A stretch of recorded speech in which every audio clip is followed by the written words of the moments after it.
जिस तरीके से सर आपने बोला कि आपके हॉस्पिटल में जो है फ्री में इलाज किया जाता है, तो किस किस टाइप के पेशेंट आपके हॉस्पिटल में आते हैं और किस किस तरीके का फ्री में इलाज किया जाता है? गरीब पेशेंट आते हैं गांव गुड़वा से, जहां से उस पेशेंट का इलाज किया जाता है।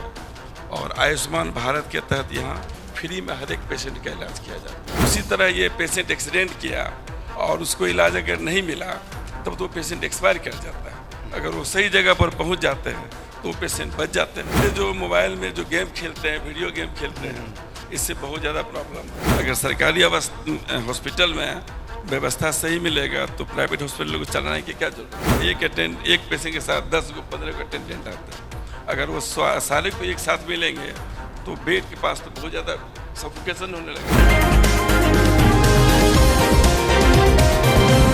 तरीके से हर एक पेशेंट का परिवार की तरह ख्याल रखते हैं। आज हम लोग आपको बता दें कि आज हमारे साथ डॉक्टर राजकुमार जी हैं, जो कि CMD Shri Ram super specialist referral hospital Patna के हेड हैं। आज इनसे ढेर सारी बातचीत करेंगे और जानने की हर चीज़, हर पहलुओं पर जो है चर्चा करेंगे कि आखिर उनके हॉस्पिटल में किस तरह की जो है फैसिलिटीज़ है। तो सर, सबसे पहले हमारे मंच जो है बढ़ता बिहार संवरता बिहार में आपका बहुत बहुत स्वागत करना चाहूँगी।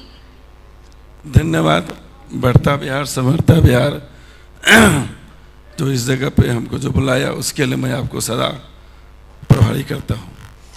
जी सर, जिस तरीके से देखा जाता है कि पटना में आपका हॉस्पिटल है, तो हॉस्पिटल में किस तरह की फैसिलिटीज़ जो है दी जाती है? ये Shri Ram referral hospital general hospital है और यहाँ पे हर तरह के मरीज़ का इलाज किया जाता है और डायलिसिस वगैरह की सुविधा है।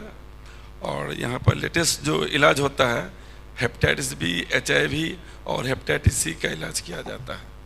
और जो गरीब पेशेंट आते हैं गांव गुड़वा से, जहां से उस पेशेंट का इलाज किया जाता है। और आयुष्मान भारत के तहत यहाँ फ्री में हर एक पेशेंट का इलाज किया जाता है। जी, फ्री में इलाज किया जाता है, ये बहुत बड़ी बात है, क्योंकि आज के समय में अगर बिहार की ही बात करें तो बिहार में ऐसे बहुत सारे पेशेंट हैं जो इलाज नहीं हो पाने के कारण जो है डेथ हो जाती है उनकी, या उनके परिवार के कोई सदस्य जो है उनको छोड़कर चले जाते हैं। तो जिस तरीके से सर आपने बोला कि आपके हॉस्पिटल में जो है फ्री में इलाज किया जाता है, तो किस किस टाइप के पेशेंट आपके हॉस्पिटल में आते हैं और किस किस तरीके का फ्री में इलाज किया जाता है? हमारे general Shri Ram referral hospital में जो भी एक्सीडेंट का पेशेंट है वो भी पेशेंट आते हैं। जो HIV, hepatitis B, hepatitis C और जनरल पेशेंट, हार्ट के पेशेंट, ऑर्थोपेडिक पेशेंट, और ये सब पेशेंट का इलाज किया जाता है। और गांव से जो भी पेशेंट आते हैं गरीब गुड़वा, वो सब मरीज का फ्री में इलाज करते हैं। जो पेशेंट आयुष्मान तहत के इलाज जो आयुष्मान तहत के अंदर आते हैं उसका किया जाता है। जी बिल्कुल। राजकुमार जी समाज सेवी भी है एक तरीके से। जो गांव से जो लोग आते हैं जी, और जो आते आते बीच रास्ते में रह जाते हैं, कभी कभी कई ऐसा दौर आता है जी, तो क्या लगता है कि क्या वजह है आज भी हमारे बिहार में गांव में ही लोग दम तोड़ देते हैं, शहर नहीं पहुंच पाते हैं? देखिए, ऐसा है कि उस पेशेंट का जो सही में इलाज होना चाहिए, छोटे छोटे शहर में वहाँ पर उस पेशेंट को फैसिलिटी मिलता नहीं है। जो पेशेंट एक्सीडेंट किया, ब्रेन में चोट लगा या ऑर्थो में हड्डी में लगा, एक्सीडेंट हुआ, पैर टूट गया, कट गया, वहाँ तो छोटे मोटा शहर में वो सब फैसिलिटी मिलता नहीं है वहाँ पर। इसलिए वो पेशेंट शहर आते आते जो बड़े हॉस्पिटल है, जैसे PMCH हो गया, IGMS हो गया, एम्स हो गया, उस जगह पर टाइम पे पहुँचता नहीं है। इसलिए वो सब पेशेंट उसी जगह पर जैसे गड़बड़ हो जाता है। क्योंकि आंकड़े भी इस बात के गवाह हैं कि सड़कों पर हादसे ज़्यादा होते हैं, इमरजेंसी केस की वजह से जो मरीज है वो दम तोड़ देते हैं। जी हाँ, जी हाँ, ये तो सही बात है। जिस पेशेंट को तुरंत इलाज मिलना, जैसे सपोज कीजिए कोई आदमी गंगा नदी में डूब गया, डूबने लगा, अगर उसको वहाँ से निकालेंगे तो तुरंत वो बच जाएंगे, नहीं निकालेंगे तो डूब के एक्सपायर कर जाएगा। उसी तरह ये पेशेंट एक्सीडेंट किया और उसको इलाज अगर नहीं मिला तब तो पेशेंट एक्सपायर कर जाता है। अगर वो सही जगह पर पहुँच जाते हैं तो पेशेंट बच जाते हैं। तो इस बदलते बिहार में गांव-गांव तक कैसे ये सुविधा उपलब्ध हो? देखिए, सरकार ने बहुत फैसला लिया है। जो गांव-गांव छोटे छोटे PSC जो हॉस्पिटल है नर्सिंग होम में, प्राइवेट में, तो उस जगह पर इलाज होता है, लेकिन उसको जो मुहैया कराना चाहिए, माने जो बड़े शहर में होता है वो मुहैया वहाँ हो नहीं पाता है। इसलिए उस पेशेंट का वहाँ पे इलाज नहीं होता है। इसलिए उस पेशेंट को वहाँ प्रॉब्लम होता है। और तो जो अभी ताज़ा हालात हैं इन दिनों, बच्चे बहुत मोबाइल प्रेमी हो गए हैं, जिसकी वजह से क्या लगता है कि बच्चों की मानसिकता पर उसका असर पड़ता है क्या? बच्चे जो मोबाइल में जो गेम खेलते हैं, वीडियो गेम खेलते हैं, इससे बहुत ज़्यादा प्रॉब्लम होता है। ये तो इसको बंद ही कर देना चाहिए सरकार को, है ना।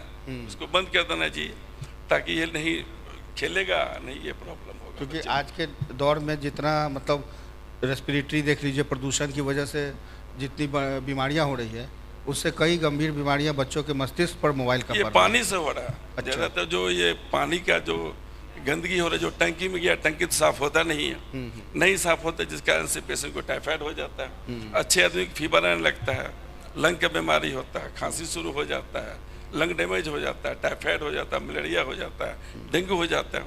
अगर सफाई अच्छा से रहेगा तो ये सब प्रॉब्लम पेशेंट को नहीं होगा। हालांकि सरकार स्वच्छता पर बहुत विशेष ध्यान दे रही है, हाँ, विशेष तो ध्यान लेकिन जब तक आम जागरूक नहीं होंगे, यह आम लोगों के लिए भी है कि जब तक जागरूकता नहीं आएगी, मुझे लगता है दिव्या कि तब तक शायद मरीज जो है इस तरीके से बढ़ते रहेंगे। हाँ, जब तक, सही बात है। जी, एक मेरा पर्सनल सवाल होगा कि जिस तरीके से जब भी बिहार की बात आती है तो यहाँ की सरकारी अस्पतालों की कुव्यवस्था भी कहीं ना कहीं उजागर होती है कि सरकारी अस्पताल में तो इलाज नहीं करवाया जा सकता, ना तो वहाँ पे पेशेंट जीवित रह सकते, और अभी बहुत सारे ऐसे केस भी सामने आए हैं। तो आपके हॉस्पिटल में जो फैसिलिटीज़ दी जाती है, क्या वहाँ पर भी इस तरीके की कोई व्यवस्था है? जिस तरीके से पेशेंट आते हैं, उनके परिवार के लोग आते हैं, उनको मिलने दिया जाता है कि नहीं पेशेंट से? क्योंकि ऐसा देखा जाता है, बहुत सारे ऐसे प्राइवेट हॉस्पिटल भी हैं हमारे पटना में खास करके, जहां पर क्या होता है, पेशेंट अंदर रहते हैं लेकिन परिवार के लोगों को उनसे मिलने नहीं दिया जाता है। तो उस प्रकार में आपके हॉस्पिटल में कैसी व्यवस्था है? क्या जो पेशेंट अगर हैं जो बहुत क्रिटिकल कंडीशन में हैं, तो क्या वैसे पेशेंट से परिवार के लोगों को मिलने दिया जाता है या नहीं? हाँ मैडम, आपने जो सवाल किया वो सही सवाल किया जी। जो भी पेशेंट प्राइवेट हॉस्पिटल में भर्ती होते हैं और वो पेशेंट को हर 6 आवर्स में अटेंडेंट को मिलने की सुविधा दी जाती है, और हर समय अगर पेशेंट को साथ अटेंडेंट को मिलाते रहेंगे, एक पेशेंट के साथ 10 को 15 को अटेंडेंट आते हैं, अगर वो सारे को एक साथ मिलेंगे तो बेड के पास तो बहुत ज़्यादा सफोकेशन होने लगा। इसलिए कम से कम अटेंडेंट को वहाँ पर मिलने की सुविधा दी जाती है। जी, अगर सरकारी अस्पताल की बात करें, माना कि सरकारी अस्पताल पटना में ऐसे बहुत सारे हैं, तो क्या लगता है प्राइवेट हॉस्पिटल जो है सरकारी अस्पताल की मतलब उस राह पर, मतलब जिस तरीके से सरकारी अस्पताल की बात करें तो बहुत यहाँ की कुव्यवस्था है, तो कैसा लगता है कि बिहार के जितने भी, खास करके पटना के जितने सरकारी अस्पताल है, उसमें व्यवस्था और चुस्त दुरुस्त होनी चाहिए या नहीं? अगर सरकारी हॉस्पिटल में व्यवस्था सही मिलेगा तो प्राइवेट हॉस्पिटल को चलाने की क्या जरूरत है? वहाँ व्यवस्था अगर नहीं मिलता है तब तो पेशेंट प्राइवेट हॉस्पिटल की तरफ जाते हैं जी, लेकिन अगर वहाँ व्यवस्था सही मिलेगा तो प्राइवेट में जाने की कोई आवश्यकता नहीं है। व्यवस्था नहीं, अब जो पेशेंट आया ब्लीडिंग का, किसी चीज़ का, सरकारी में व्यवस्था नहीं हुआ, डेंगू के पेशेंट हो गया, 10,000 प्लेटलेट हो गया, हाई फीवर आ रहा है सरकारी में, तभी तो भागते हैं प्राइवेट में ताकि मेरा पेशेंट जल्दी से इलाज हो, पेशेंट हमारा सेफ साइड में। जी, बिल्कुल सर, आपने बहुत ही कीमती समय दिया है NBC 24 के इस कॉन्क्लेव में। आपकी बात लोग बहुत ध्यान से सुन रहे होंगे और उम्मीद करते हैं कि किसी भी बीमारी के इलाज के लिए आप तक ज़रूर पहुंचेंगे। जी। और एक बार फिर से आपका तहे दिल से बहुत बहुत स्वागत है, आपने बहुत कीमती समय दिया। धन्यवाद। बहुत बहुत शुक्रिया डॉक्टर राजकुमार जी का। इस मंच से बढ़ते बिहार संवरते बिहार में आज हमने स्वास्थ्य पर भी चर्चा की है।